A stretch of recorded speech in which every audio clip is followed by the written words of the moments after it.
Welcome to this week's Virgin Media Future of Gaming update. As we gear up for the huge EGX 2014 show, we wanted to take a look at a game and a studio that will have pride of place on the show floor this year, and that's Project Cars by Slightly Mad Studios. The studio might not win any originality awards for their game naming skills, but don't let that discourage you, because this project is epic. So epic in fact that Bandai Namco have jumped on board to distribute the game when it comes out in November. Slightly Mad Studios cut its teeth developing the Need for Speed Shift games for EA, and after two hugely successful games decided to head off publisher free and fund their own game, which would become Project Cars. The game was funded by the developers themselves as well as their incredible community, and in return for their investment, backers actually got to influence big decisions on the game, as well as receiving shares of the profits once the game is launched. Now, going out on your own is a huge decision for small indie titles, but when you're talking about a game the size of Project Cars, it's almost unheard of. Devs taking it upon themselves to fund their dream project is definitely a thing we're going to see a lot more of though, as Andy Tudor, the creative director of Project Cars, explains how not having a publisher holding the purse and dictating terms has let them make the racing game they always wanted to make and play.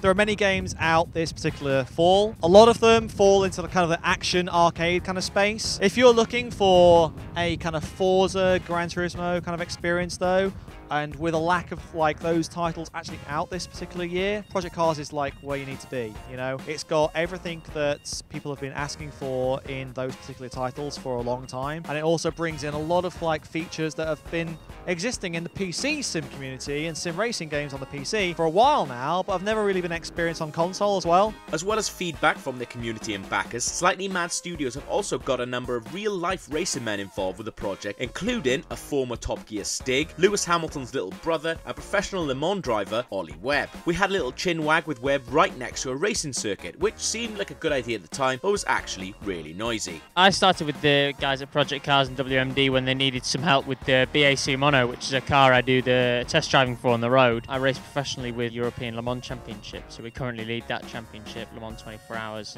and that kind of stuff, and got quite involved with the guys because it was handy that I was coming back from racetracks like on the Formula 1 paddock such as Monaco or Le Mans 24 Hours, for instance, where it's hard to go out and other than laser scanning or CAD data or photographic data, it's hard to get the newest information from the track. So such small things such as new curbs or new trees where they're planted or where it rains more and all these kind of finite details that the guys wanted and they wanted to go into to make it stand out from the other games. So that was really what I brought to the table when I started working with the guys. Project Cars already has a life for itself outside of the game, as Webb admits he even uses the game for a little taster of upcoming real-life racing events. I'd never done the Le Mans 24 Hour before. Obviously it's three-quarter street track and only a quarter a normal track, so it's not like you can go and practice on it. It was my first Le Mans 24 Hour this year, racing as a factory driver for a prototype team. I used it online to get used to the track, and yeah, so I've used it. Rene Rast used it. Ben Collins as well was racing one of the GT cars this year, uses it, so it's definitely a good pointer for us to get used to.